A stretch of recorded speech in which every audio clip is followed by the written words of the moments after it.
Everybody, welcome back to the First Team Fantasy Podcast. We have Schiff here and myself as always. We're going to be going over the Thursday night preview as well as giving a report card because we are officially, I guess technically not a fourth of the way through the season with Game 17, but we're a fourth of the way through.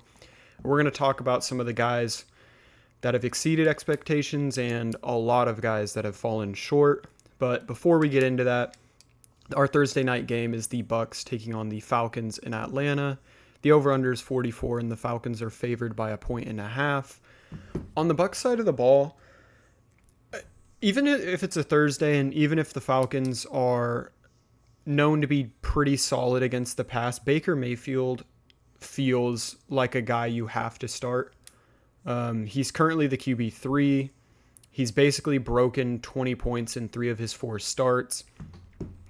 He's just a guy that they do not run the ball well.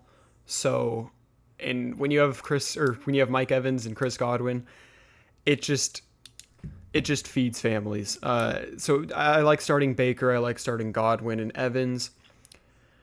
Rashad White scares me a lot more because he has not ran the ball efficiently. I mean, he did solid against the Eagles, but outside of that, he barely broke 10 last week. He was single digits the 2 weeks before that. If you have the capability, I know it's our first bye week, but if you have the capability, I like keeping him on the bench. And I honestly wouldn't be surprised if he's outscored by Bucky Irving this week either. Bucky's looked a lot more efficient. The Falcons aren't the greatest against the run. So if the Bucks are able to pound the ball on the ground, I think they'll take advantage of it. But that is not Rashad White's bread and butter. I mean, I don't know. Like, what do you think about it? The Bucky Irving, Rashad White. Just taking a quick look at the Falcons' opponents' stats through the first 4 weeks. It's showing that against them, opponents have 144 rushing yards for 580 or attempts for 582 yards and 4 touchdowns, averaging 4 yards an attempt, which it's pretty decent. Like you said, they're not the best against the run. Yeah. There's definitely room for a decent fantasy output. I think it's kind of whoever you have. I'm not necessarily sure that in every league, um, Bucky Irving was just picked up by Rashad White owners, seeing as Yeah. he was kind of starting to be seen as a standalone talent.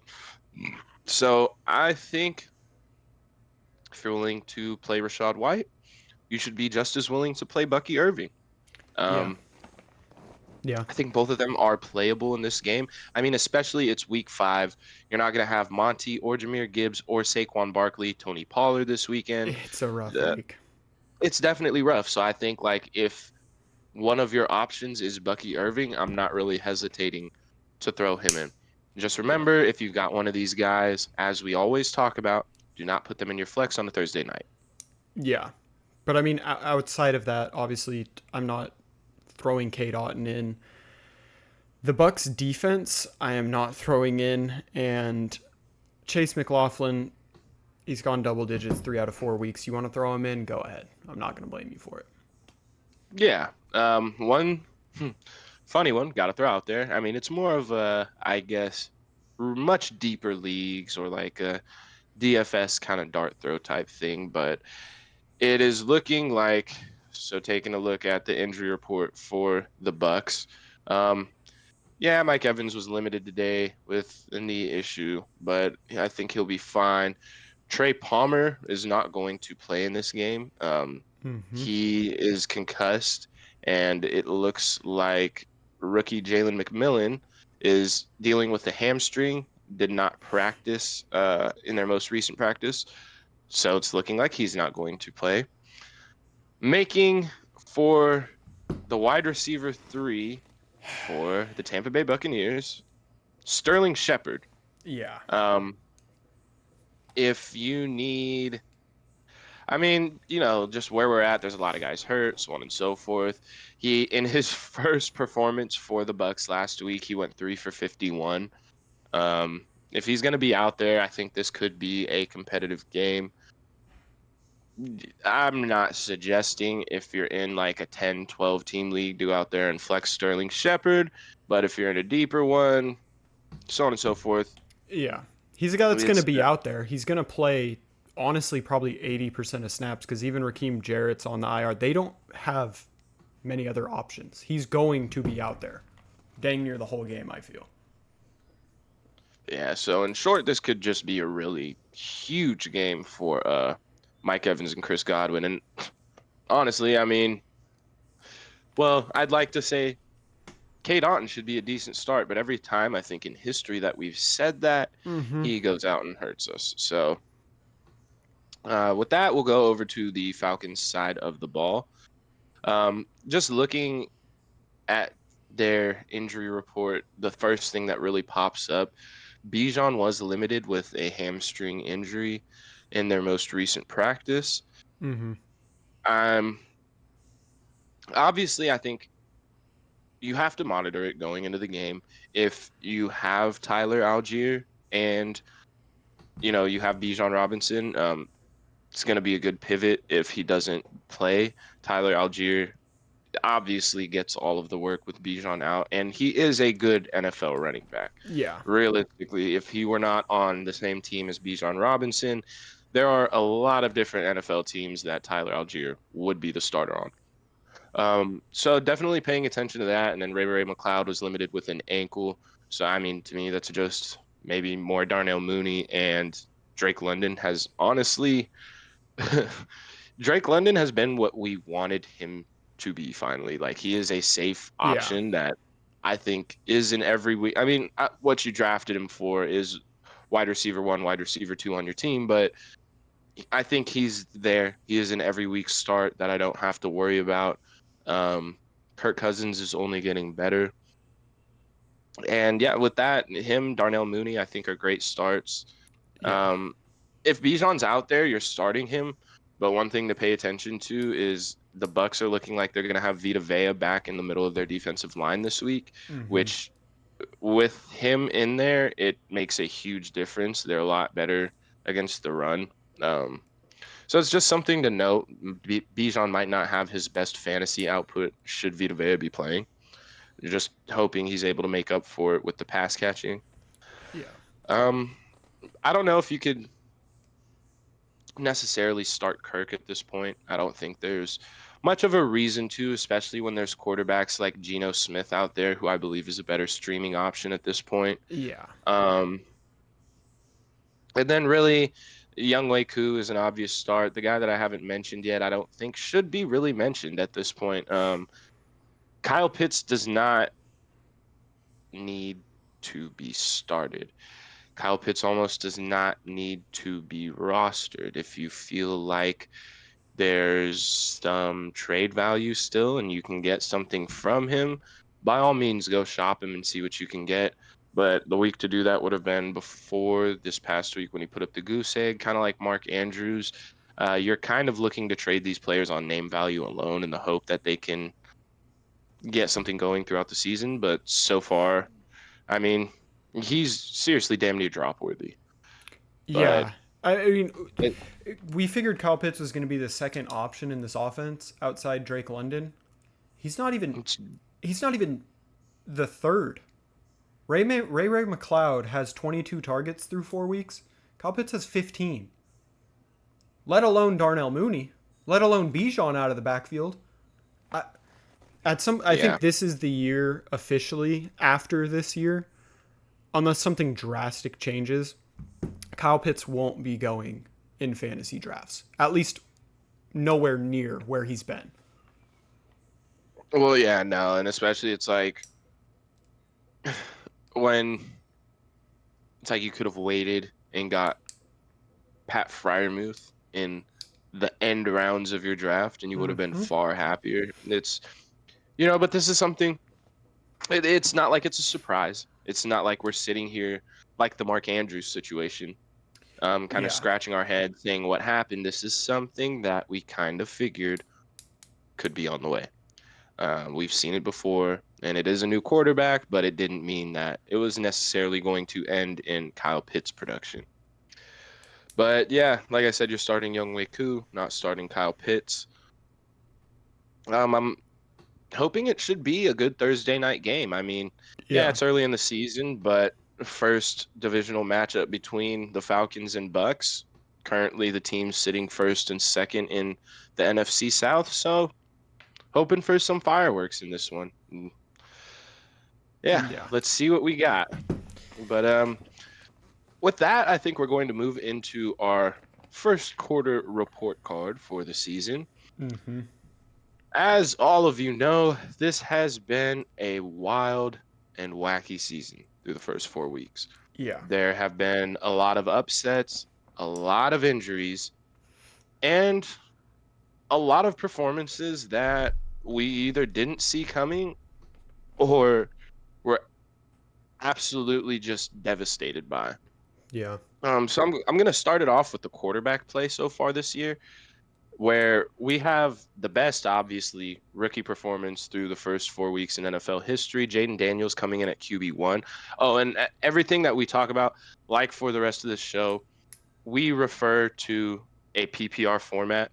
So Mm-hmm. all of the numbers that we use come from a PPR format, also on Sleeper. So we have Jaden Daniels coming in at quarterback one with Lamar Jackson at quarterback two, something that isn't necessarily surprising. We know the two guys with the extremely high rushing upside have been rushing extremely well. Yeah. Obviously, Jaden Daniels has been doing very well as a passer. We've seen the numbers and the historical accuracy for a rookie through the first 4 weeks.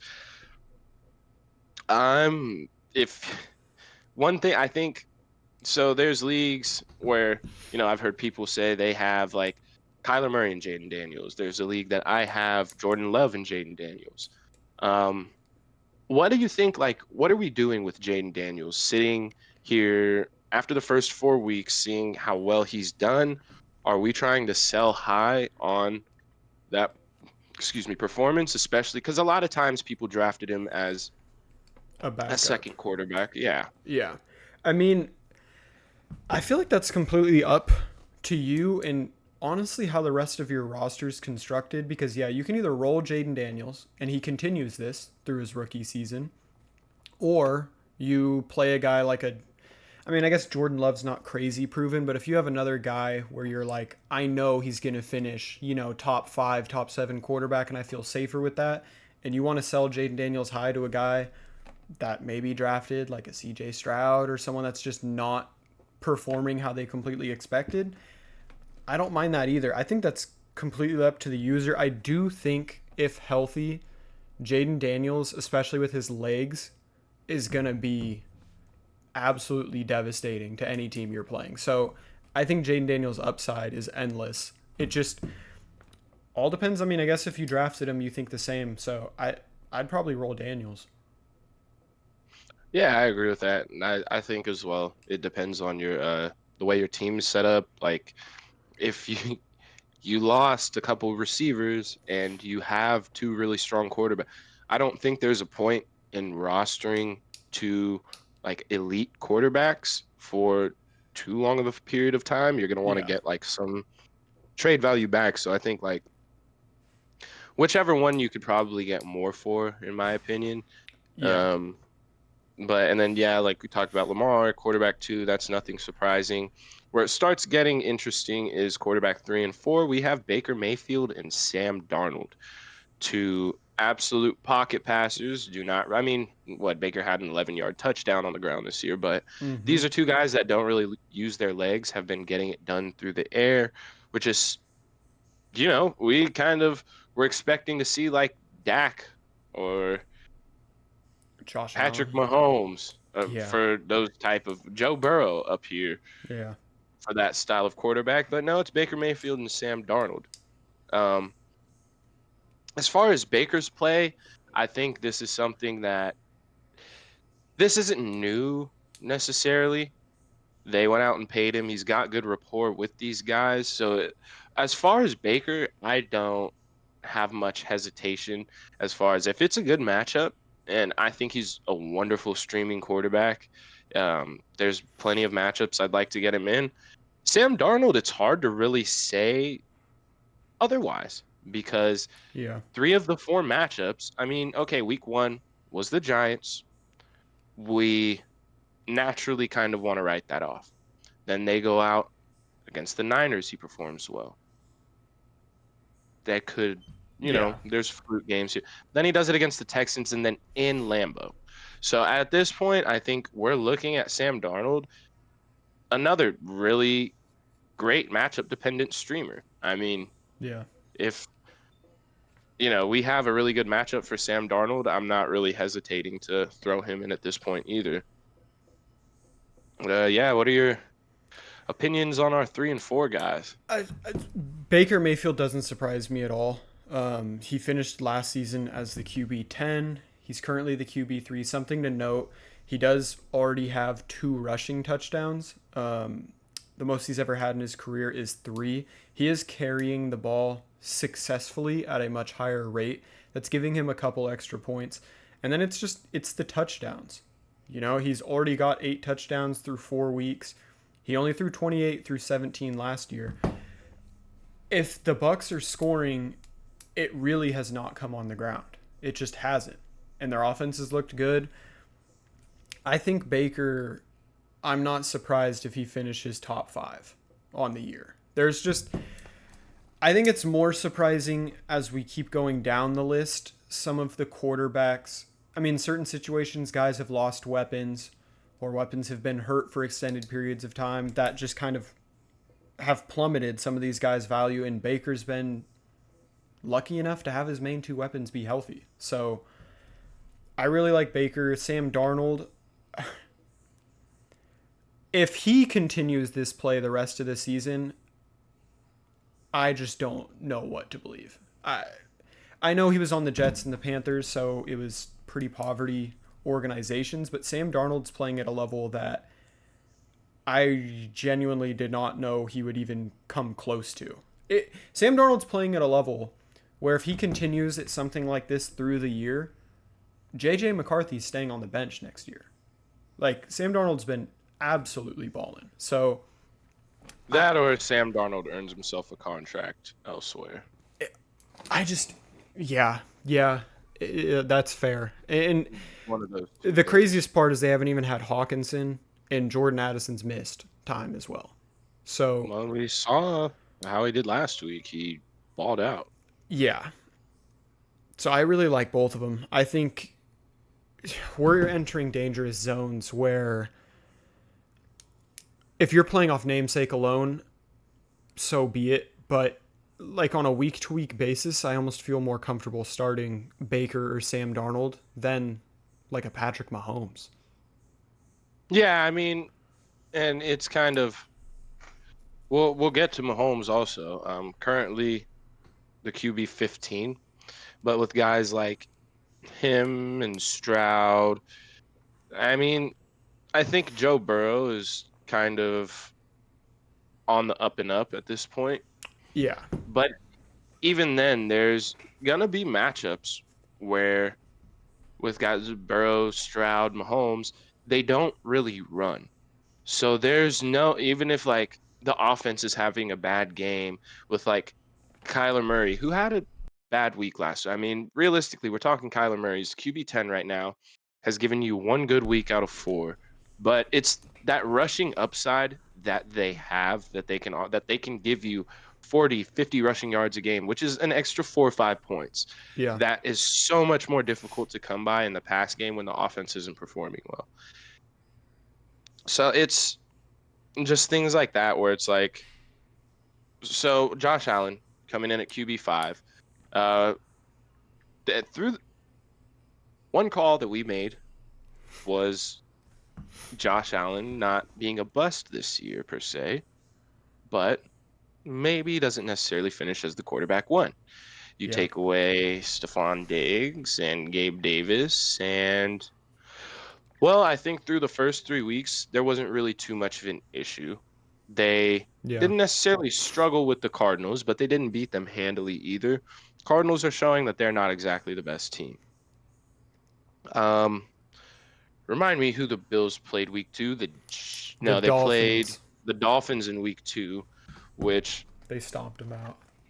Granted, before Tua went out, that game was a bit lopsided.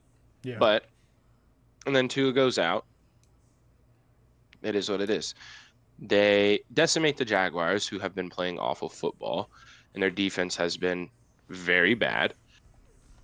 And then now you come up against some real, an actual test.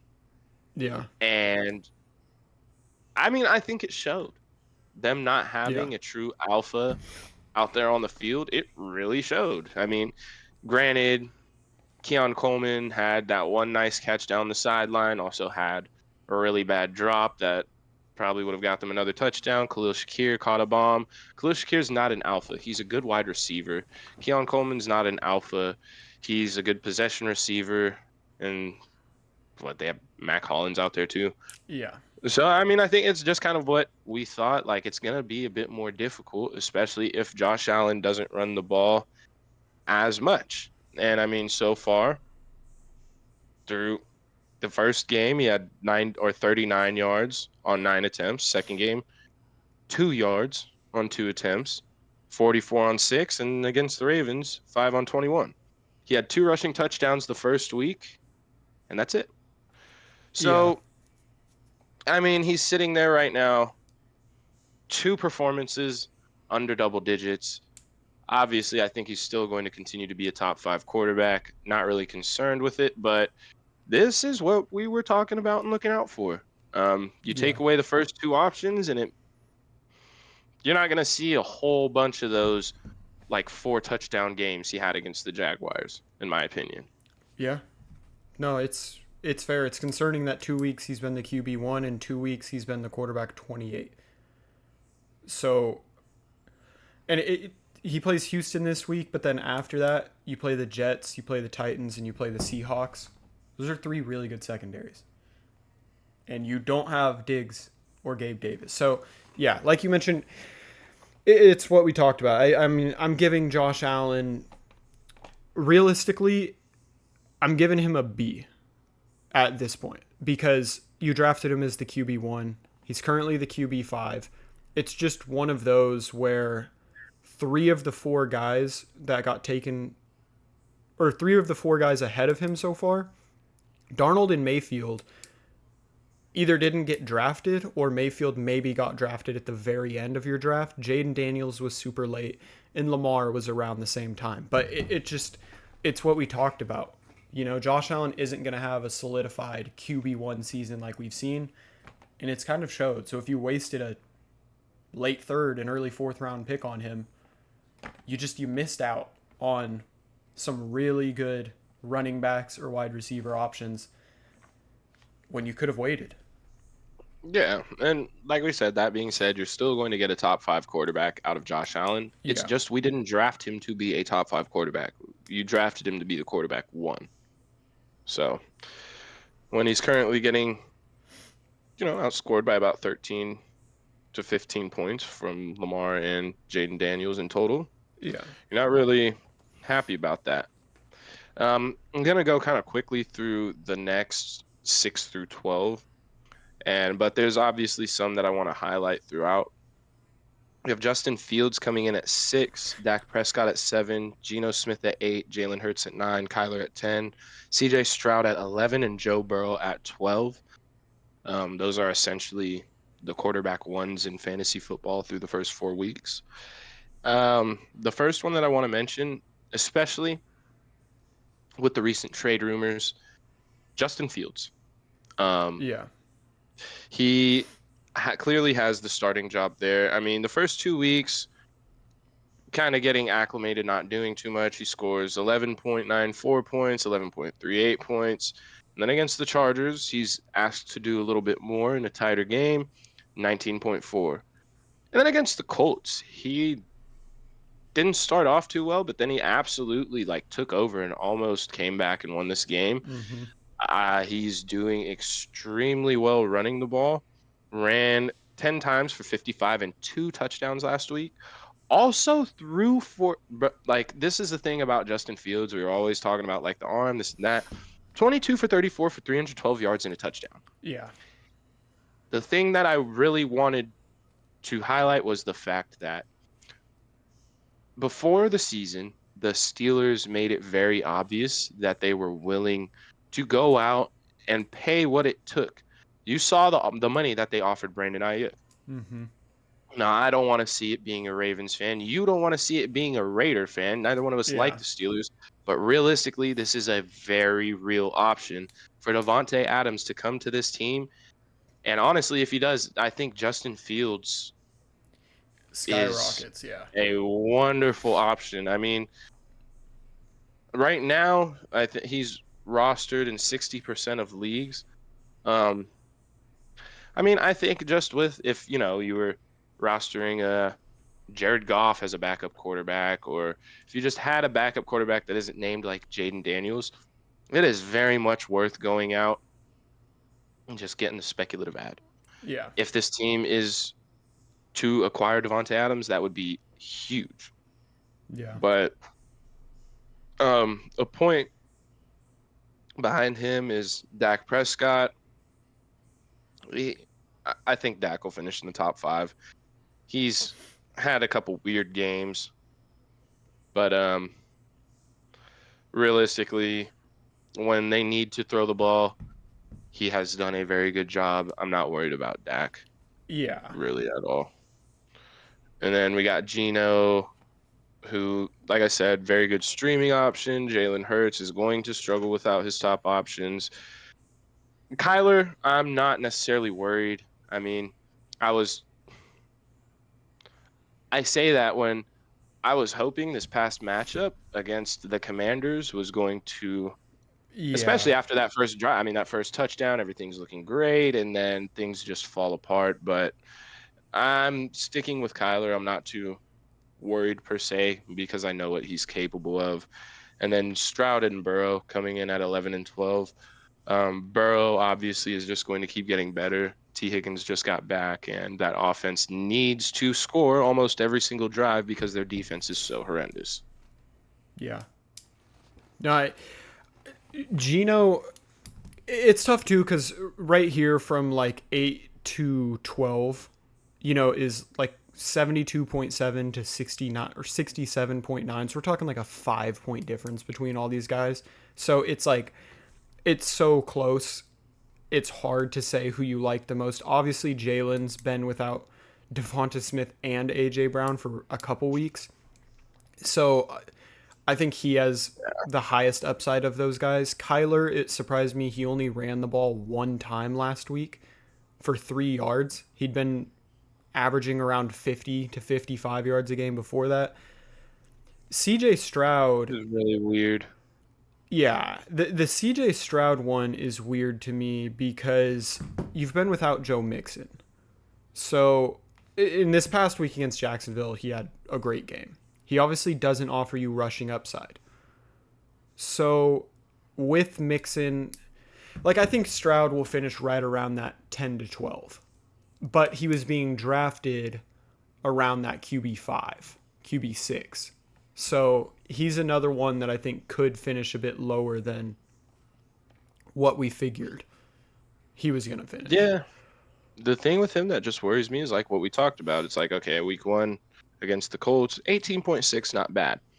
But he goes up against 2 tougher defenses. Chicago, granted at home, 14.3. And then Mm-hmm. at Minnesota, away against a tough defense, 11.8.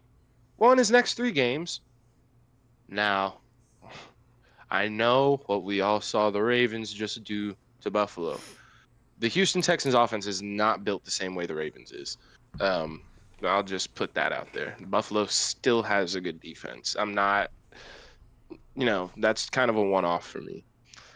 So next game versus Buffalo, and then you go into New England and then into Lambeau. Yeah. It could very well be a tough 3-week stretch for CJ. I mean, and then at the end of that week 8, he gets the Colts again.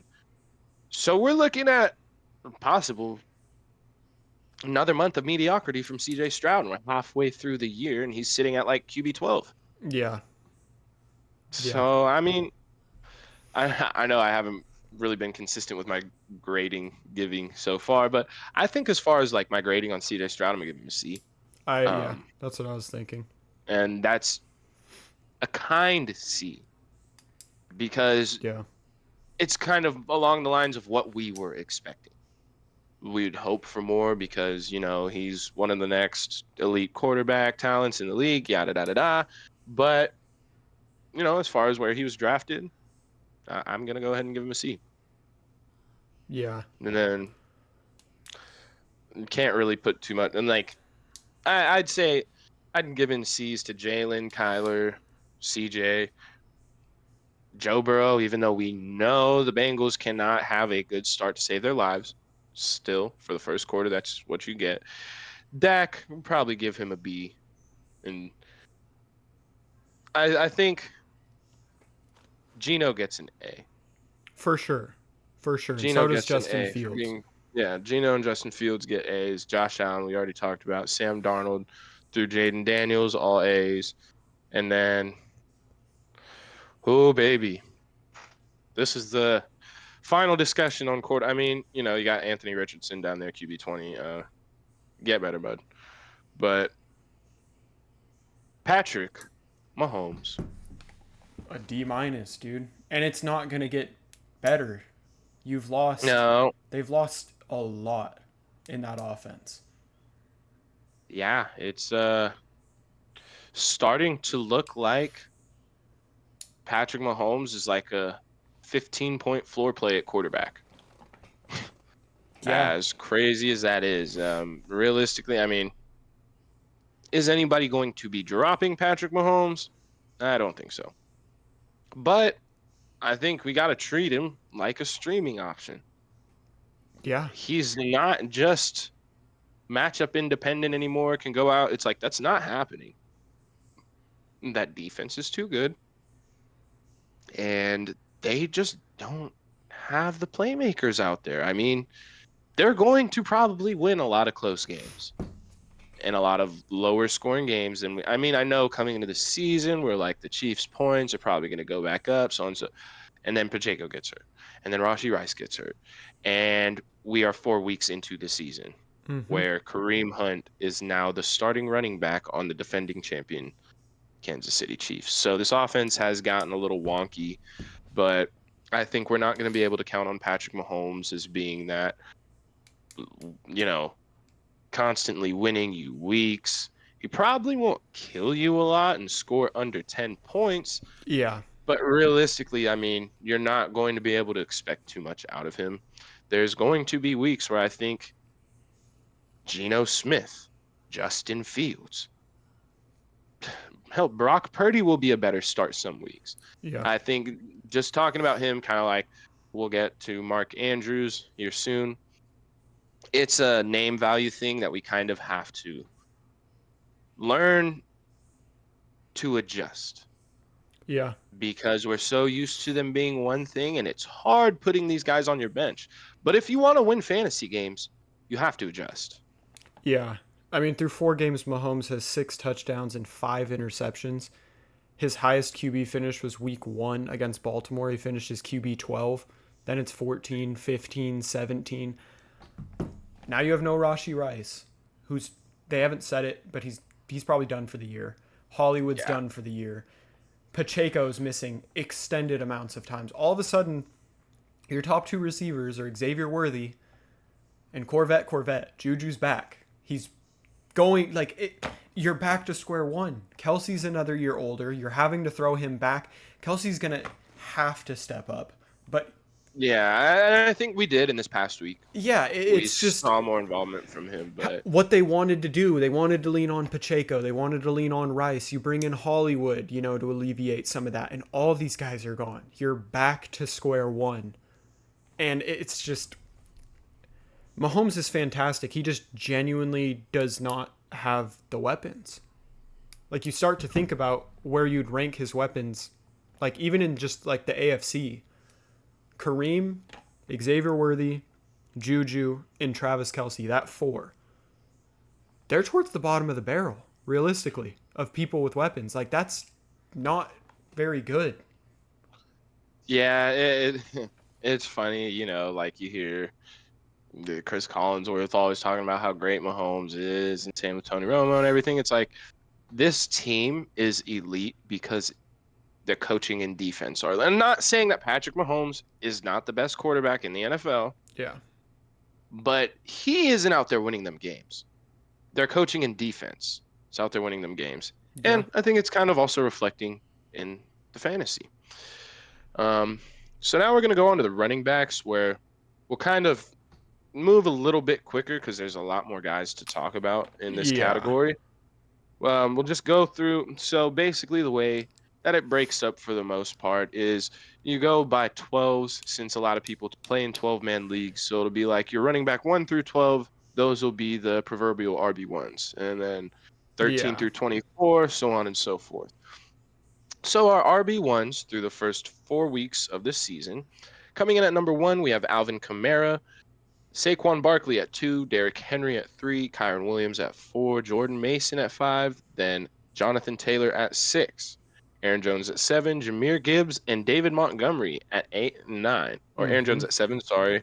Jahmyr Gibbs and Monty at 8 and 9, Achan at 10 and falling, James Cook at 11, and Zach Charbonnet at 12, thanks to Ken Walker missing some time. Yeah. Um, Obviously, the first one we got to highlight Alvin Kamara having a great start to the year. Um, will this same amount of volume and production continue? I don't know, but realistically, what are you going to do? Yeah. You're just rolling him until he gets hurt, or I mean, I don't. This offense needs Alvin Kamara It's going to be injury before he for gets to a point where anything you're else. like, yeah. They're just using him so much this year, man. It's insane, insane. Yeah, Saquon to me, I mean, obviously Alvin Kamara has been the MVP for running back so far, but Saquon has lived up to the absolute hype. I think we kind of forgot how Like great he could be because he was on the Giants. He came to the Eagles and he has been absolutely just incredible putting for it them. in perspective of, oh my God, never mind. Uh, no, yeah, of the top running. So Mm-hmm. Alvin Kamara has 97 touches, not opportunities, just touches. Jeez. 100 opportunities through the first 4 weeks. Jordan Mason has 97 touches, but that was kind of, I mean, you know how Yeah. much the Niners run the ball. But and then Saquon's at 85, Derrick Henry's at 85 touches, Kyron Williams at 86. We have like Alvin Kamara. Yeah. Oh my God, we have not seen this kind of usage out of him. Like we haven't at all. And even in a game where Taysom Hill scored 2 touchdowns, Mm-hmm. Alvin Kamara still finishes with 24.9 points. Yeah. Uh, I don't know how the same production can continue. I mean, the man is 29 years old, but hey, and while Yeah. it does, kudos to everybody who drafted Alvin Kamara. Absolute A plus. Um, yeah, like you were saying, same with Saquon. Um, Yeah. Derrick yeah, Henry has been outside of week one, and even week one, he got in the end zone. He's gotten a touchdown every single game. It's like we said, he's already got 6 touchdowns through 4 weeks. And something I've really liked that we saw was, especially this past week, they kept him in and had him running some routes. That opens up the offense so much more. If Derrick Henry's in there and it's not a guarantee that they're running the ball and he can come out of the backfield, and even if it's 2 catches a game, just keeping the defense honest, it really worked for the Ravens, and I like seeing that from Derrick Henry. Those are the 3 guys above 90. And then we have a bit of a drop to Kyron Williams down at 81.6. He's the who absolute. honestly, I'm still Kyron Williams still an A, Oh, for still gets an sure. A. For sure. You look at the snap percentage of all look, you could scroll down and look at the snap percentage of every single running back in the top 24. There is not a single one above 80%, but the man named Kyron Williams. Yeah. No, they have no other, especially with He is Puka and Cooper everything. out. He is everything to the Rams. It's when you say it that way, but He's, I mean, he he's literally another is one that I don't everything. know. It's like, yeah, this is great, but it's like, how long? At the end of the day, granted, they are superhumans compared to you and me, but they're still human beings. It's like, Yeah. how much, how many times can these dudes get hit before? So that's like really my only worry with Kyron, with Alvin Kamara is like, okay, I love the production, but how long can this last before Yeah. like? No, And I hope they it's stay healthy. for sure, but it's a great. I mean, it's just reality, honestly. When you're playing that much at that high of a level, it's just And when you're, going against other superhuman grown men. for sure. Every single person in the league. I mean, you're a running back going straight into D lineman. It's different if you're, I don't want to say different, but if you're a receiver, you're not taking the hits like a running You're not back taking the take. same damage every play, and you are No. not in pass protection ever as a wide receiver. That's another thing, Yeah. but yeah, Our RB5, in my opinion, he's so far been the waiver pickup of the year, and I think he will be the waiver pickup of the year. And you got him for free if you yeah, picked him up, more than likely. Jordan Mason, as long as McCaffrey's out, he is in your lineup. He's been absolutely incredible. He gets, I mean, he gets an 100% on the grade just because you literally got him. Either you drafted him extremely late in your draft, or you picked him up off the waiver, and he's just been everything. He's a guy you must start in your lineup. And then Jonathan Taylor at 6. All these guys they get A's. Alvin Kamara and Jordan Mason, in my eyes, get the highest grade because Saquon, Derrick Henry, Kyron, and Jonathan Taylor were all first or second round picks. They were all guys we expected to do great. They are doing great, so that's amazing to see. But when you look at Jordan Mason and Kamara, who's going in like the 4th round, those are guys that are giving you more value than we figured they would, at least before the draft. yeah. So I think I'm giving like an extra special For like those a, two. a golden star to Alvin Kamara, Jordan Mason, and we can even go ahead and these first 5 running backs. We can go ahead and say because yeah, Jordan Mason has a few low, but waiver pickup. Yeah. So I'm going like these first 5 have truly like stood out among the rest. And because I still want to give like Aaron Jones, Jameer Gibbs, and David Montgomery still all deserve Mm-hmm. really like they have all especially Jameer Gibbs and David Montgomery, man. If you drafted one of these guys, it's like you're putting like 15, 16 points out there every single week, regardless. You're Yeah. good. It doesn't Yeah. matter which one you have. And Aaron Jones That and David Montgomery, you got like late 6th to 7th round. So those are like even more. That's the annoying part about David Montgomery is as long as he's getting in the end zone, it's like Jameer Gibbs has been great. It's just like, gosh, dude, David Montgomery, like, you took Jameer in the 2nd, or you took David Montgomery in the 7th, and they're RB 8 and 9. There's a point and a half difference between them right now. So it's just, yeah. it's tough. But the funniest part about it is like so we like Jameer Gibbs, we're like, oh yeah, the pass catch. He only has 2 more receptions than David Montgomery. Mm-hmm. Granted, he has 4 more targets, which, hey, Montgomery is 9 for 9 on receptions this season. Yeah. That's pretty cool. And they both have 4 touchdowns. Jameer has 3 on the ground and 1 through the air, none through the air for Montgomery, all 4 on the ground. Yeah. And David Montgomery actually has more receiving yards as well, which is funny.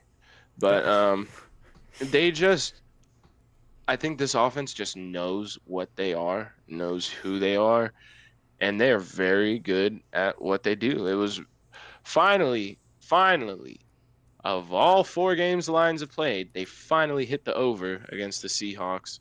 That's just a fantasy-friendly matchup, apparently. But yeah, I'm very satisfied with the Lions running backs throughout the first four. And then Aaron Jones, yeah, like you said, it's hard to say like a. I'm kind of surprised just in the sense it's hard not to be surprised with the Minnesota Vikings as a whole. We Yeah. knew what just, I mean, I planted my flag on Jettas early, said I didn't care. Sam Darnold was the quarterback, but I didn't necessarily think this offense would be able to be what it is through Sam Darnold as a whole. Yeah. I mean, bad QB play, if you can't move the ball, but, a couple of big chunk plays, then Aaron Jones would not be up here at all. Yeah. So Yeah. that's just a bit of a surprise. And then Achan at 10 is so tough because I'm He at the gets a point pass though. where he does. He gets a pass, but it's kind of like how much of a pass can we give? Because Yeah. Achan's whole thing is he's good in space. Well, the Dolphins, for some reason, didn't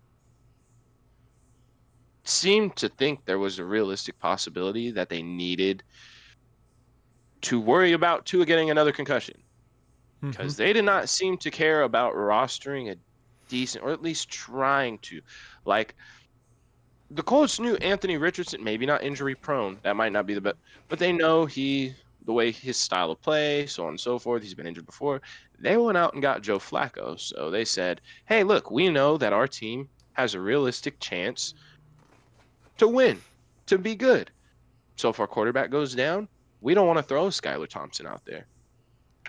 Yeah. They got Joe Flacco, and I don't know.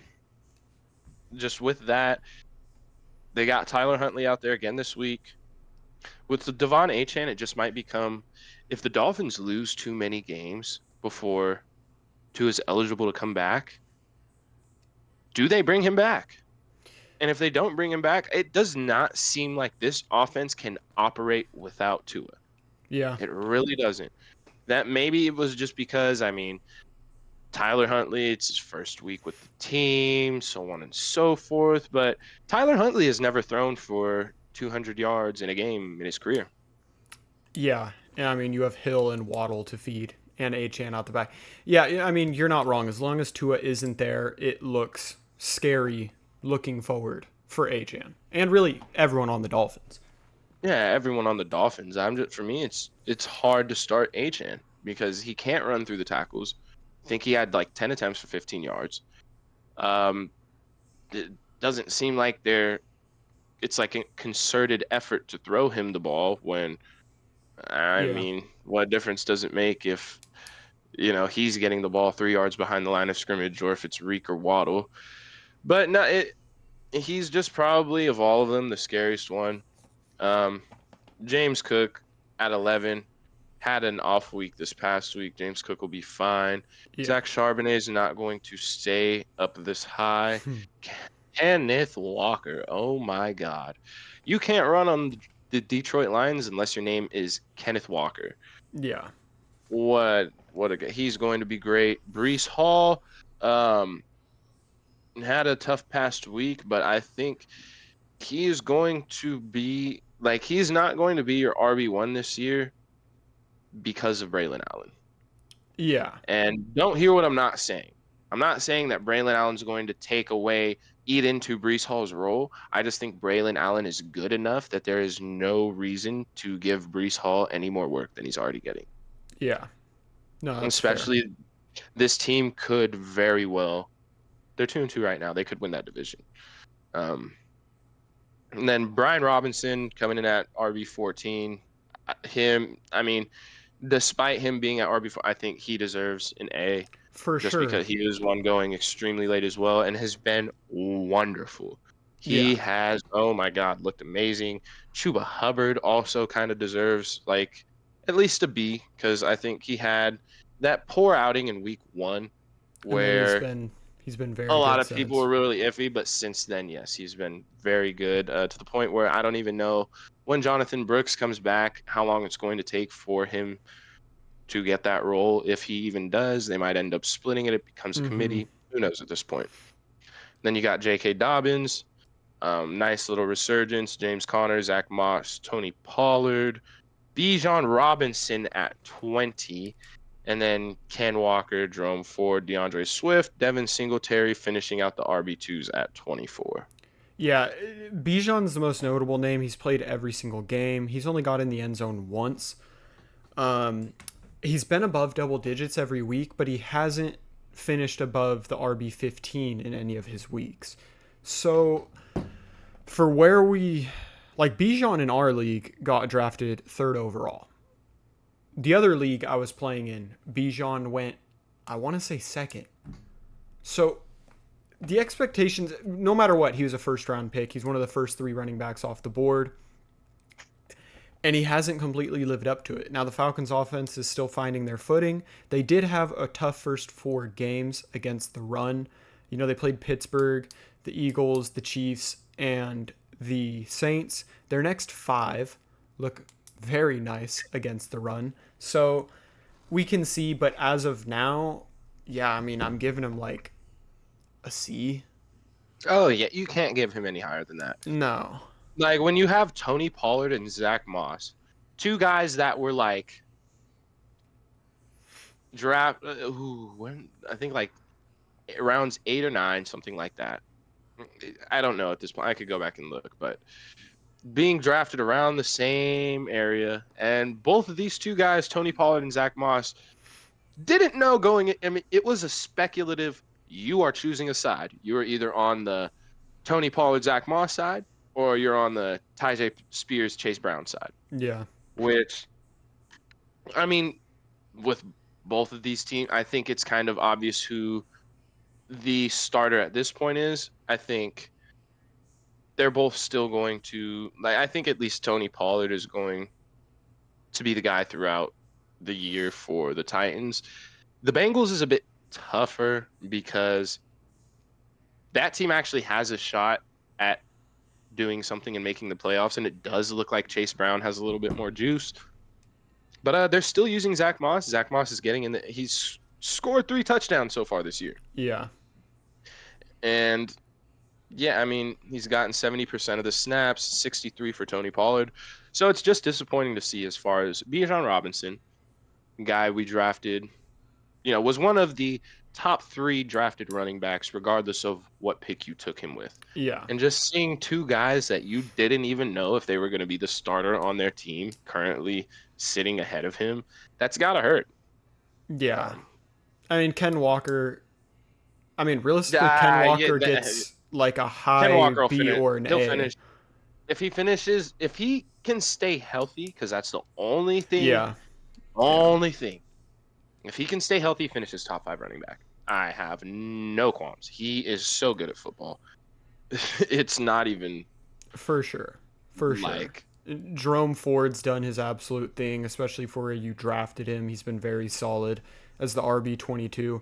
DeAndre Swift is so funny because he did so bad his first 3 weeks that a lot of people pivoted because they were like, it's looked like there is no hope. And then I realistically, I think it was like irresponsible to not pivot. yeah, no, I agree. If you would have played him again, he went crazy, and that's why he's even where he's at. He was single digits the first 3 weeks. He didn't even average, or I guess week 1 he averaged 3 yards a carry. The next 2 weeks he didn't even average 2 yards a carry. It was looking terrible, and now it's looking like he has some life in him. I'm still giving him like a C minus, maybe a D plus. You had the great week, but you were drafted, with expectations that you'd be a bit more consistent than that. And I mean, yeah, and they still were using Roschon at the goal line. That's why Roschon got that touchdown. yeah, But no, I agree. It's just like, okay, if DeAndre Swift is not the greatest between the tackles running back, but if you can do what you did last week, where he led the team in receptions and receiving yards, 7 for 7 for 72, if we could get that, then it's like, okay, we can talk about DeAndre Swift again. yeah, But this whole, I mean, week 1, no receptions on 1 target. Week 2, 4 for 5 for 24, which effectively saved his week because of the horrible rushing. Mm-hmm. And then 2 for 4 for 22. But it's like, okay, if we could get the maybe not 7 targets a game, but if we Yeah. could get like 4 or 5 catches a game, then we're talking here. Yeah. And I mean, after him, Devin Singletary's been solid, right around where I'd expect him to fall. He did And not practice today, no, he did not. which is something that needs to be monitored. If he is to miss, Tyrone Tracy might be a decent little option. Yeah. And right after What him, about the next guy? yeah, no, we start getting to some of the disappointments. Mondre had a great first couple weeks, and then he has not been great. His 8.5 combined the past 2 weeks. He's got fumbling issues, and it's funny to hear Gerard Mayo say we may start looking at Antonio Gibson because Mondre can't hold on to the ball. When that's been Antonio Gibson's whole career, the It's inability to such hold a on to the sick ball. joke, dude. It is It's such a sick joke because it's yeah, like literally, I mean, because it's what he says, like, we preach ball security is job security. yeah, So you can't, I mean, even regardless of knowing Antonio, you can't say, like, yeah, ball security is job security. Andre has fumbled 4 times in 4 games. Like, yeah, you have to at least, like, start him, and then, Andre still might get the high percentage of snaps, but just for to kind of stick by your word, Gerard Mayo is probably going to have to start Antonio Gibson. yeah. And then Travis Etienne has not been nearly what we expected. His highest finish is RB20 when he gave us 14.8. He'd crack double digits each week, just barely, and then he gave us 7 this past week. I mean, Etienne just has not looked. The Jaguars, to be fair, have not looked good, and he's a big part of that. That offense has heavily struggled. Justice Hill, basically 46 fantasy points. He's been involved and he's going to be involved, as Schiff knows, in that Ravens offense, especially as that pass catcher. So, I mean, he's a viable roster spot. I don't think it's completely comfortable to start him unless Derrick Henry goes out. But if you have guys injured, Justice Hill's a guy you can put in, and it seems like he's not going to completely burn you. He's going to be involved Oh to a yeah, degree. like me personally, I would be starting Justice Hill this week because of my team set. I mean, I'm starting Chase Brown, so Yeah. it's there's just times where you don't really have options, especially like this year when everybody likes to get hurt in the first 4 weeks of the season. We have to the halfway point, guys. Like, all right, Josh Jacobs. Oh God.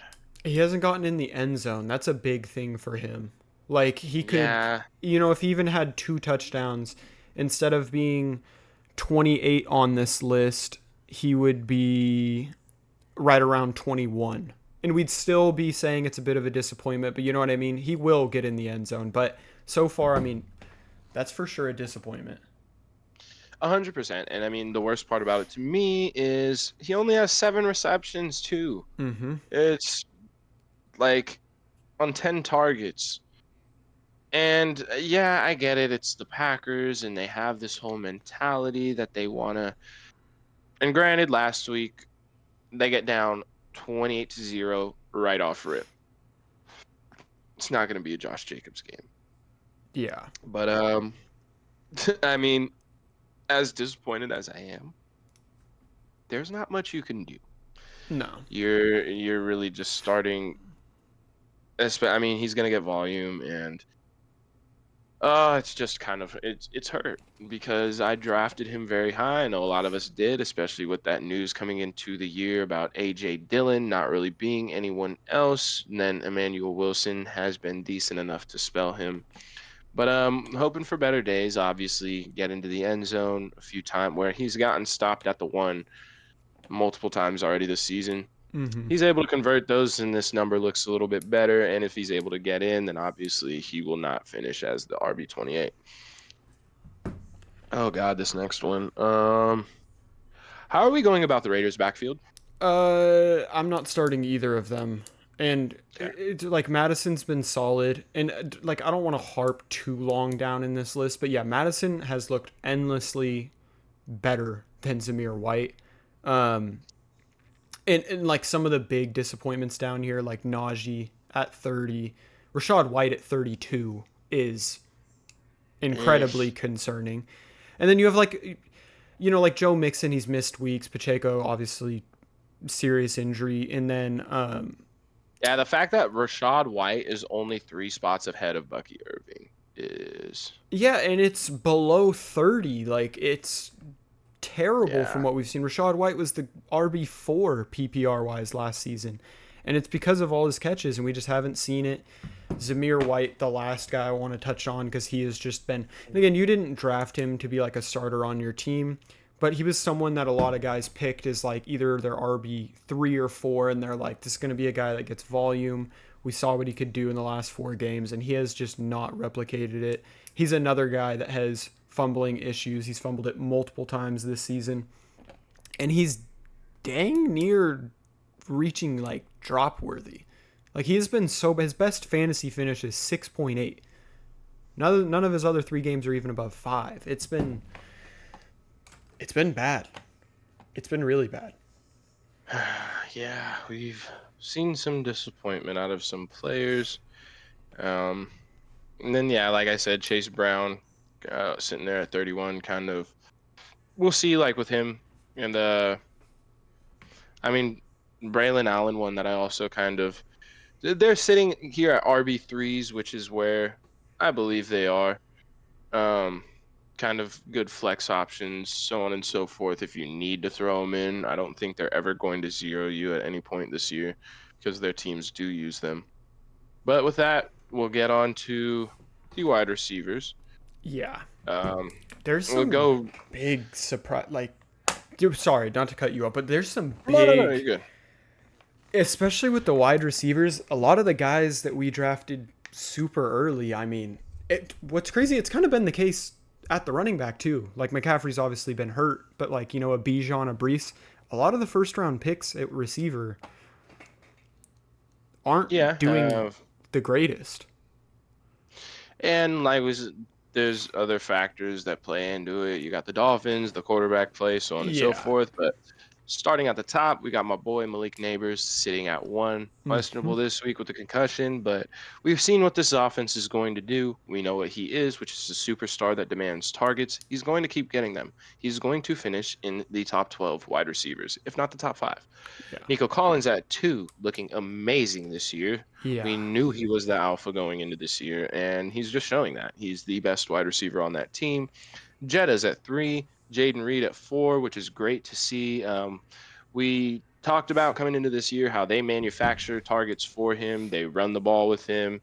It is, I like watching Jaden Reed play football, genuinely. I was He's, I was told and again because I had a lot of wide receiver depth in one of our leagues, and I offered one of our guys, Jaden Reed, and I wanted David Montgomery, and I was told I'm tripping, and I said the one game Jordan Love had Jaden Reed, he went for 30. He had Jaden Reed again, he went for 27. He's yeah, Jaden Reed, I think we saw last year that it's like, oh, this guy's good. And coming in, it's like, yeah, this guy's good. This guy is the number 1 option on the team. and now He I'm is sitting the here best. happy that the guy told me I was That tripping because now Yeah, I'm no, like, you definitely want to keep Jaden Reed. yeah, Um, it's like we talked about though. It's like this Packers offense was going to be something that we probably wanted a part of mm-hmm. because and as far as the receivers, at least, there have been some good outings. Chris Godwin, like we said, playing a lot out of the slot, coming in at 5. That's surprising. He's that high up. Chris Godwin's Yeah, at least for having. right now, but he's getting a whole lot of receptions. He has 27 already on 34 targets, which if you look, I mean, That is it's insanely efficient. pretty nice. Yeah, no, it is. His catch percentage is, where is it? 79.4, which is among the best His in yards the per league. target is his best in since 2020 as well. So he's Yeah, and just it was like we talked about. They moved him into the slot and didn't expect this, but we expected good things. yeah. And I think for those top five guys, I mean, yeah, you got to give an A to everybody. I think we give a little extra special, um, the gold star to like Malik Neighbors, Nico Collins, Jaden Reed, Chris Godwin. Jettas was expected to be within that top five. Yeah. And then we go to the next five. We got Jawan Jennings, which, granted, a lot of it came off of the 46-point game, but he also has an 11.4 and 11.8. So we'll see how things kind of shake out with Debo getting back to health. But as of right now, Jawan Jennings has been good, and he has been better than Brandon Ayuk, Yeah. I think he'll which nobody wants to slowly. talk about. Yeah, he'll It'll slowly it'll go swing. down, but no, you're right. I mean, depending, like if Kittle, Ayuk, and Debo get healthy and stay healthy, I think he'll plummet a bit quicker. But he's going to be part of that offense. Like he's a viable No, he fantasy is. option for sure. And it's like we talked about before. I can go back and say it again real quick, just so like people do understand. Like this guy's not going to just go away. He very well could have if the Niners won, and if they won, he probably should have won the Super Bowl MVP. Yeah. He has been involved at the biggest stage. He will continue to be involved weekly. So I don't think he's just going to go away. But as far as how much he's involved with Debo, Kittle, and Ayuk all being on the field, we'll see. Yeah. Uh, DK coming in at 7, Amon-Ra at 8, Stephon Diggs at 9, Jamar at 10. I mean, DK, Amon-Ra, they're going to be top 12 wide receivers throughout the whole entire year. Both of them could probably Yeah. end up finishing closer to the top 5. Stephon Diggs, I do believe, is going to kind of, I mean, we've seen so far 21.9, 7.7, 19.92, and 18.5. Stephon Diggs, throughout his career, has been a very hot starter. But you could look through the past couple of years, he has finished the season poorly. And I think personally it sets up perfectly with the way that he started the season, the way that Tank Dell started the season. Tank Dell continues to get healthier. His performance goes up. I mean, Yeah. Stephon Diggs is still going to be relevant, but I just don't see him continuing to be a top 10 fantasy wide receiver. I just don't think that's going to happen. Yeah. And then Jamar, obviously, that's going to get better. He had a couple, I mean, 12.2, 7.5 through the first 2 weeks, then 29, 17.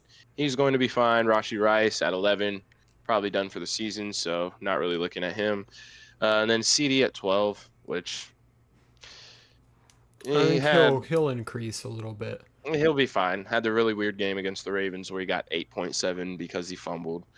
And also got a touchdown taken away on like a holding or something. Coming in at 13, though, another rookie, Marv. Know He's you been love to see solid. that, Derek. Yeah. And at 14, we have Brian Thomas Jr. We were talking about before the episode, kind of when it comes to our rookies, a lot of times we have to wait kind of to the latter half of the season to get that production that we want. But, with at least 3 of them so far, We have we it. have 3 rookies in the top 15.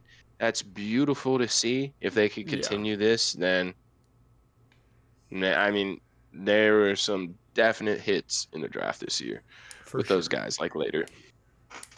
For sure. I really like Brian Thomas. I think he's going to be the number one fantasy receiver there. I am curious if at any point Evan Ingram wants to get healthy and return to playing football. I just want to see how that shakes out in the target share because I know Evan Ingram will get some volume there. So I don't think it'll affect Brian Thomas. I think to be honest, I see it affecting Gabe Davis more than anyone. He's never been a guy that gets crazy high volume consistently. So we'll see. But yeah, it is surprising to see 3 rookies in the top 15 already. And I really do think, I mean, coming in, it's like, bro, like we talked about, these 3 could really be, they are really that good. They Yeah, could really be superstars. And, like I said, I talked about, I went out and I kind of gave up a haul, but I traded for Brian Thomas in Dynasty. yeah, I, I really think he could be one of the next, superstar wide receivers in this league. for sure. But going through the rest of them, I mean, got Mike Evans. He had a couple off weeks in between his two 23-point games, but he will be fine. Yep. Jameson Williams has been a pleasant surprise this year, coming in at wide receiver 16.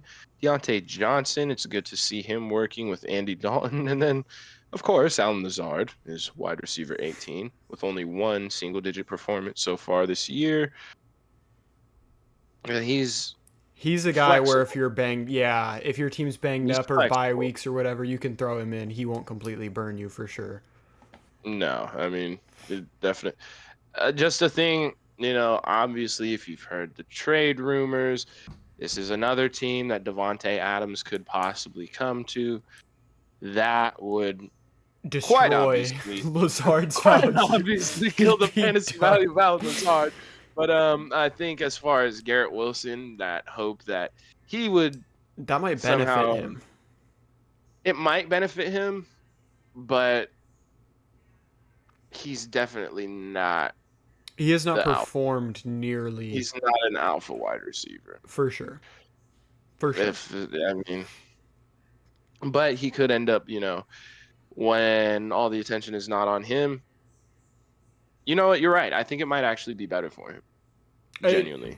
Because he wouldn't have to be the alpha receiver. I really do at this point think it could benefit him.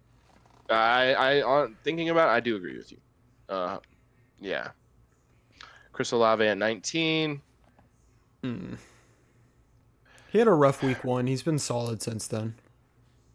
Yeah, he did have a rough week one. It's also another potential landing spot for Devontae Adams. Two places he wants to go are with his two former quarterbacks, Aaron Rodgers and Derek Carr.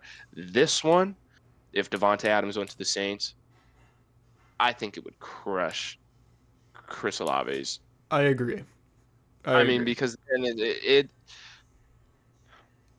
I don't know, man. I just can't see Derek Carr having two consistently. We And it's saw like, oh, him but Rashid hyper Shaheed, target Devonte Adams when that lone season they were together in Vegas. He hyper targeted him. he knows Devon. It's just like, yeah, I really think if he goes to the Saints, it does different things for Chris Olave than it does if he were to go to New York for Garrett Wilson. Yeah. Um, but yeah, Rashid Shaheed still the wide receiver two at 21. Because I did talk like, oh, can Derek Carr get it done for both? I mean, we'll see. It just makes it a lot more difficult because Rashid Shaheed's not going to go away. So Yeah. it's like, okay, now we're competing for targets with Rashid Shaheed, Chris Olave, and Devontae Adams, who's going to get the lion's share of that. But Mm-hmm. it's all speculative right now. We don't know what's actually going to happen. At 20 is Khalil Shakir, 22, Wandale Robinson, Drake London at 23, who another one had kind of a rough start. Week one, 3.5 points. Since then, he has been absolutely solid. Yeah. Devontae Smith at 24 has missed last week. This week they're on a bye. Then Scary Terry at 25. He's I think starting to this pick it up. from this point, yeah, it's going to start getting a lot better. Then Tyreek at 26. We've talked about that and just the Dolphins offense in general. And DJ Moore at 27, JSN at 28, Jacoby Myers at 29, Debo, Xavier Worthy, and then Jerry Jeudy at 32. Trey Tucker, Alec Pierce, George Pickens, Devontae at 36. So those are essentially our wide receiver ones, 1 through Yeah. 12, 2, 13 through 24, and then 3, 25 through 36. So that's kind of what we're looking at right now. My biggest concern through all of this, and I will say through all of this, if you drafted Devontae Adams, it really does not look like he is going to play football for the Raiders again. If that is the case, Yeah. you're just sitting on a. I mean, it's tough because if he were to go to, it's a possibility of anywhere right now. Like, for example, I know if he were to go to the Ravens, oh God, it'd be horrible for Devontae Adams fantasy wise. They Yeah. don't throw the ball enough. He might get like 5, 6 targets a game at most. Yeah. So it's like right now we're just sitting on number one, he's not playing. Number two, we don't know where he's going. If he's going anywhere, he could. The Raiders do control the situation, so they could very well send him to Pittsburgh for what they're trying to pay Ayuk for. We don't know. We just Mm-hmm. don't know. But as long as he's not on the field, it makes it very difficult. Um, but Trey Tucker and Jacoby Myers, with that, as long as he's out and if he does leave, those two become very good options. I see in Yeah. our league, both of them are rostered as they probably should be in leagues that pay attention to things like this. But if they are available, like Trey Tucker, only rostered in 27.8% of leagues, definitely a guy that, I mean, there were rumblings in the off season. You, Shmi, all my Raider people were talking about Trey Tucker. If Devontae leaves, especially, he's the guy you should go out and get. Yeah, he has definitely performed these past 2 weeks. And yeah, Devontae is not going to play week 5 against the Broncos. They're saying it's the hamstring injury. We'll see. But that definitely, adds fuel to that fire. So if you're a Devontae fantasy owner, you're going to have another week with him on the bench. The first week buys hit, that can definitely hurt you. And I mean, outside of the top 36, some really big letdowns. Garrett Wilson being 39 with 43.6 fantasy points, that definitely hurts. Amari Cooper at 41, that not the greatest. Zay Flowers at 42. Jalen Waddle at 47.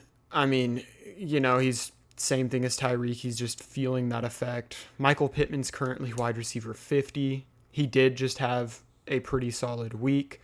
Outside of that was 3 single digits. Calvin Ridley hasn't looked the greatest. He's currently 51. Brandon Ayuk is the wide receiver 59. And yes, he's played in all 4 games. He just has not cracked double digits. That's probably Tank Dell's been hurt. He's wide receiver 74. He hasn't played.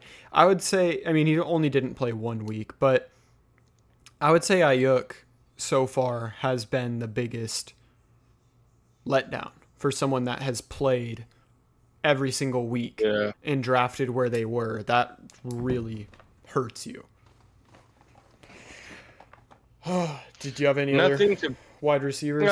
Just nothing can piss you off like looking and seeing Olamide Zaccheaus ahead of T. Higgins, even though you know why. It's still just like, why? Yeah. Anyways, that's really all for the receivers. I mean, talked about some of these rookies, guys that you should pay attention to. Rome Odunze currently at 57, Xavier Legette currently at 56. Obviously, Rome's going to be a lot higher rostered. Xavier Legette only at 47.4%. Tutu Atwell sitting at 55, 22% rostered until the big names for the Rams come back. He's someone to look at. Also, Jordan Whittington. And then, like Cooper Kupp, he's out. Christian Kirk has been weird. Cortland Sutton, funnily enough, the last 2 weeks has finally picked it up. And you know how many passing yards Bo Nix had last week? He had 300, no? Bo Nix last week. Oh, 60. I was thinking about the freaking Yeah. I was thinking about when he played the Bucks. Yeah, no, against the Jets, it was disgusting. You know how many receiving yards Cortland Sutton had? How many? 60. He caught every single pass from Bo Nix? I guess or every single positive yard? Like, that's the worst thing I've ever heard in my life. He did get a touchdown, yeah, so it's kind of gross. And then Zay Flowers, I mean, I hate to say it, but he was the guy that I kind of avoided drafting just because you put Derrick Henry on this offense, it makes it a little bit more difficult to decipher. And then it's something that, I mean, I'm not on the Ravens coaching staff. I didn't know how it was going to go, but week in and week out, it doesn't seem like they absolutely are, they don't have to do any given thing. Yeah. It's like they have options now and they can switch it up a little. And they're like, oh, if this and this is working, we're going to do this and this. And we're not just going to force the ball to Mark Andrews, to Isaiah Likely, to Zay Flowers. Yeah. If we got a couple plays for Rashad Bateman, there's going to be weeks where Rashad Bateman does better than Zay Flowers. And it's just the way it is. Yeah. There's going to be weeks where Charlie Kohler has better games than Mark Andrews and Isaiah Likely. And that's just how it is with this Ravens team, especially if they're performing well. It's going to be Lamar Jackson, Derrick Henry, and that's really all you can safely start on a week-to-week basis. Yeah. Um, The, t- yeah, and that's really all I got. the tight ends, dude, it's been so, like, by far the most disgusting position. Dallas Goedert's your tight end one. He's really benefited the 2 weeks without AJ and Devonta Smith. He's gone absolutely crazy. But I do feel after this bye week, once those guys come back, he is going to come back down to earth a little bit. He's still a solid starting option. You know he's going to get a couple targets, at least, 4 or 5 targets a game. But Dallas Goedert through 4 weeks has been incredible. George Kittle impresses me the most only because he missed a week and he's still the tight end too. There's only 4 tight ends that are even averaging 10 fantasy points a game to give you. Well, I mean, idea. George Kittle has 2 touchdowns. Yeah. That does. No other tight end has more than one. Dude, it's disgusting. No tight end that, like, our top 3 tight ends that were getting picked earlier than the rest have not really performed. And again, when you only have 4 tight ends that are averaging more than 10 fantasy points, and Kittle's the only one. I guess Brock Bowers was getting taken right around the tight end 10, but he was the only one that's like, a solidified tight end you're going to keep in your lineup. It's just been ugly, dude. I mean, there's no rhyme or reason to this right now. You have Brock Bowers, who's still the tight end 3, even though the past 2 weeks he hasn't really been that involved. Cole Kmet's the tight end 4, and he has broken double digits 1 time. He had 1 monster week. Outside of that, his next highest week is 6.7. Do you want to hear something really nasty? God. So I've been holding on to Pat Freiermuth. Like, I cannot get myself to drop him. I don't know what it's been. It's just like, there's a reason. Like, I can't drop this guy. He's too valuable in this time. Like, even though I have Kincaid, it's like, number one, I'm just after losing, it's like, okay, and if I lose a onesie position, I need, aside from the quarterback, because I mean those are you could stream and be fine, but tight ends it's been tough. So it's like, okay, Pat Freiermuth is the only tight end who's gotten at least 4 receptions every game. I know what you're gonna say, and the answer is yes. If you were gonna ask if you should start him over Kincaid this week, I'm looking to make a trade. Oh, dude. If I had to choose one to start this week, though, honestly, I probably would go Freiermuth. This Dallas defense is depleted. Like, really depleted right now. It's just like, what we know about the tight end position hasn't. I'll come back. Like, we'll come back to these top guys. And that's why I said, like, he's gotten at least 4 catches a week. Yeah. A baseline of 4 points is so good for it. Yeah, and like the top 3 tight ends being picked, or the top 2, clear cut. Sam Laporta is the tight end 15. He hasn't broken double digits. He has 26.7 through 4 weeks. If you reached on Sam Laporta, at least from what we've seen, like, it's just dudded completely. He's out there. He's playing 80% of the snaps. It doesn't matter. He's not being targeted like that. Travis Kelce owners, you've gotten so lucky for the injuries that have hit the Chiefs. They lost Rashi, Pacheco, and Hollywood. Now Kelsey's showing upside, and he probably will continue with that upside. He has to. But that was like extreme blind luck. If you went out and drafted Kelsey, that was going to burn you, dude. Like, it was really going to burn you. And, I mean, not nearly as much as the tight end 39, Mark Andrews so far. Yeah, I mean, the thing with drafting Travis Kelsey, I would say that, no, not even, if you paid up for a tight end this year, and I think we got ours 6-7, Yeah. Yeah. Kincaid, or no, what was it? We both got ours the same round. I think it Maybe was like 7. 5. No, definitely not. It could have been 6. It might have been 6. It might have been 6. It was 6. It was 6. Okay. Yeah, it was It around went 6. Andrews, McBride, then Kincaid. In that order. Hey, man. At least we got guys that are in the top 10 Hey, showing man. life. At least we got top 10 tight ends out of that round. I'm just like... But yeah, it was like Travis Kelsey. It was like what we talked about, man. You paid up a whole round, at least 1 round, maybe 2 earlier than that. Mm-hmm. A lot of people, you're drafting round 4 or 5, some round 3. Yeah. That is just the people that you could have gotten. Like I said, just paying up for a tight end this year has been painful.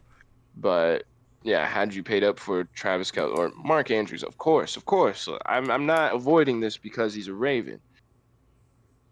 I said earlier, the only surefire starts week in, week out on this team are Mark Andrews are Lamar Jackson and Derrick Henry. Yeah.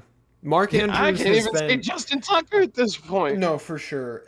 Like, for any position outside of injury, has Mark Andrews been the biggest letdown? He has to have been. Like, he's been... Yeah. Like, yeah. I mean, you know what I mean? Ayuk's been really bad. But I'm just looking at it like, he literally gave you 3.4, then 9.1, and he's giving you back-to-back zeros, and I promise you every person that had him was starting him both those games. And that's just tough. It's really tough. And it's not like week 1, we saw Isaiah Likely take the reins, and we're like, okay, maybe Isaiah Likely is going to be a more vocal point of this offense. You thought he was. I mean... And some of them are game scripts, like they've been winning by a lot, so they haven't had to pass, and that can do with it. And I think we just underestimated the element that Derrick Henry brought to this offense. For sure. Like, it changed we really everything. did. Like, even I didn't think he'd be as... Dude, that 87-yard run. Like, dude, he still has the speed. He's so big. He looked like a... Like, you get that man running downhill, it's over. Did you see Taylor Rapp get hurt trying to tackle him? Yeah. Bro, he's still him. So Derrick Henry. It just adds so much of an element to that offense where it's like at the line of scrimmage, it's misdirection to. I mean, it's so hard every play. You don't know who's getting the ball. If it's Lamar Jackson, if it's Derrick Henry, hell, they've got it to the point where you don't know if it's Ricard, Charlie Collard. Yeah. Justice. So there's just so many options, and the fact that it's what makes it hard. Like the same thing we had to accept about Patrick Mahomes is these things change, and just because it doesn't work for fantasy football, it works damn well for real life football for these teams.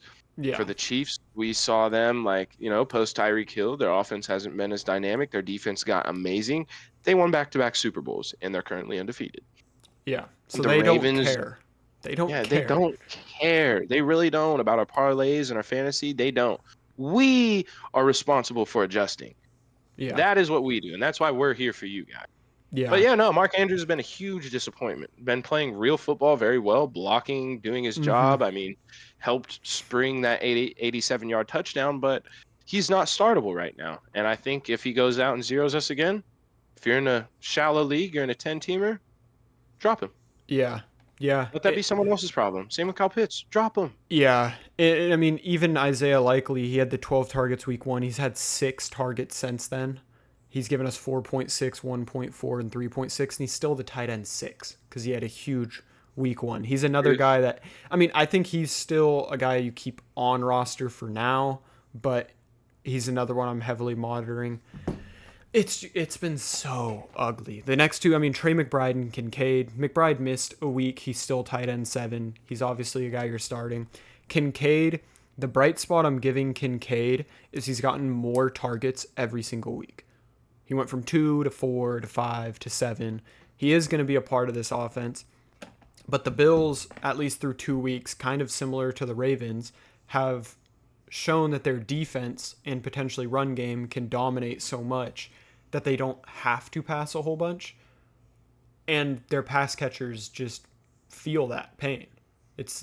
I view them in really similar things. Like Kincaid, I think, is a higher ceiling right now than like Mark Andrews. But the receivers, like, you're looking at Keon Coleman and you're like, oh, he could be the wide receiver 1. They just haven't needed him. It's been Khalil Shakir.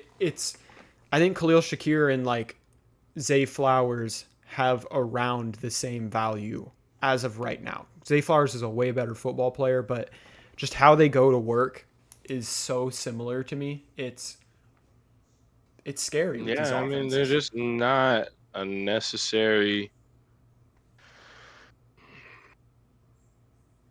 It's not like we have to get these guys the ball to win the game.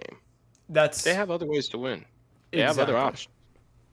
I think Kincaid is a more integral part of the Bills' offense. I think Yes. like he kind of showed that they started, at least in the beginning of that game when it was still, they were getting him the ball close to the line of scrimmage and stuff. I mean, he gets the ball in more different places. It's not just, like Keon Coleman. I really think I saw him get like 2 or 3 deep shots and that was it. Mm-hmm. But it's not going to be that way for Kincaid. But yeah, and just finishing off with the tight ends, Zach Ertz, Jake Ferguson. Ferg is going to be good. And then Tucker Kraft. He's another one where I'm not sold on him though. He had the monster week, but on a week to week basis, dude, his 3 weeks before that, it scares me. It does, but it's just like Luke Musgrave. was supposed to be the one. Yeah. And I mean, okay, week 3, 67% of snaps for Tucker Kraft. But this past week, while, yes, they were playing catch up, and I don't think he'll get 9 targets every week. Played He's the guy. 86% of snaps, finished as the tight end 1. Yeah, he's the guy. So just on an offense where I'm more comfortable, I guess, playing that game because they're going, they are a bit more successful passing, and we know they will throw the ball a bunch of times if they need to. I just like looking at Tucker Kraft and that. I mean, I have him in Dynasty. I'm starting him over Mark Andrews. Just to put that out there. Yeah, I don't blame you, to be honest. It's tough. But yeah, it's as you guys have heard from that lovely episode, there's a lot going on. Yeah. And hopefully your team isn't one that has struggled through injuries. I know my IR is currently full. I don't know about yours, Derek, but I've been lucky. yeah. Yeah. Nick Chubb is There's a still lot there. of us with full IR spots, so Yeah. hopefully things get better for everybody. But yeah, we are a month through the season. Got about 3/4 of it left.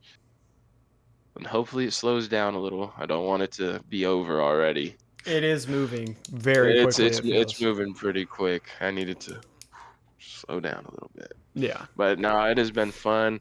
Just wanted to, sorry you guys for last week. I had a whole bunch of stuff going on. I wasn't really able to do my part and get some of the stuff out for the episodes last week, but we're back on it. Mm-hmm.